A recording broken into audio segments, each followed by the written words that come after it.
कांग्रेस सांसद राहुल गांधी पर भाजपा का बड़ा आरोप। भाजपाइयों का कहना है कि राहुल गांधी ने संसद में भाजपा के दो नेता को जान से मारने की धमकी और गाली गलौज करते हुए धक्का दे दिया, जिस वजह से भाजपा के दोनों सांसद अभी आईसीयू में भर्ती हैं। इस पूरे मामले में राजनीतिक वाद विवाद गर्म हो चुका है। जहां दिल्ली में राहुल गांधी के खिलाफ एफआईआर दर्ज हो गई है, तो वही पूरे मामले में कांग्रेस का कहना है कि बीजेपी झूठ बोल रही है।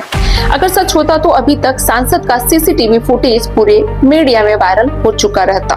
ये सब अमित शाह के बयान वाले मामले को दबाने के लिए किया जा रहा है। किसकी शिकायत दर्ज करने क्या है? आज हम लोग कांग्रेस पार्टी से जो सांसद हैं राहुल गांधी के खिलाफ हम लोग जिला मुख्यालय के इस पुलिस चौकी पर तहरीर दे करके उनके खिलाफ मुकदमा दर्ज करने की मांग करते हैं। कल जिस तरह से उन्होंने सदन में जाते हुए धक्का दे करके, गलत मनसा से धक्का दे करके, एक होता है कि गलती से धक्का लग जाना, एक होता है मनसा बना करके धक्का मारना किसी को घायल करने की।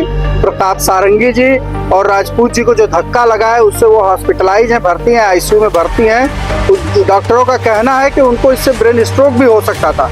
तो ऐसे गलत मनसा से धक्केबाज को आज हम राहुल गांधी को धक्केबाज के नाम से यहाँ तहरीर दिए हैं और पुलिस प्रशासन से मांग करते हैं कि 109 के तहत उनके ऊपर रिपोर्ट दर्ज करके उनके खिलाफ कार्रवाई करें। हम उनकी गिरफ्तारी की मांग करते हैं। ये कांग्रेस पार्टी पूरी तरह से आतंकवादी हरकतों पर उतर रही है। उसका लोकतंत्र पर विश्वास नहीं। पूरे चुनाव में, पिछले लोकसभा के चुनाव में उन्होंने संविधान समाप्ति के भ्रम को फैला करके जनता के बीच में जैसे तैसे जीते हैं, जिससे कि उनका मन इस समय बहुत बढ़ गया है।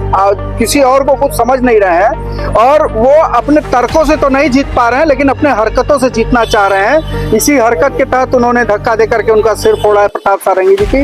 हम इसकी निंदा करते हैं और उनकी गिरफ्तारी की मांग करते हैं। सांसदों के साथ धक्का मुक्की हो रहा है, सब पूछ रहा है, किस तरह दिख रहा है? ये तो देखना पड़ेगा कि कांग्रेस जिस चीज को कहती है उसको वो कभी फॉलो नहीं करती है। वो कहते हैं कि लोकतंत्र की हत्या हो रही है। उनकी दादी से लेकर के नेहरू जी तक इसके उदाहरण है कि इमरजेंसी किसने लगाया, 106 बार संविधान में संशोधन किसने किया, किस तरह से इमरजेंसी के दौरान कोई पत्रकार बिना उनके दिखाए, यहाँ तक कि अखबारों के सादे संपादकीय छपे उस समय कुछ नहीं लिखा गया, क्योंकि लिखा जाता तो कांग्रेस पार्टी से उसको एडिट कराना पड़ता। इस कारण संपादकों ने प्लेन पत्र जारी किया था उस समय। तो इससे बड़ा क्या उदाहरण होगा कि कांग्रेस पार्टी किस तरह के हिटलर शाही को बिलोंग करती है।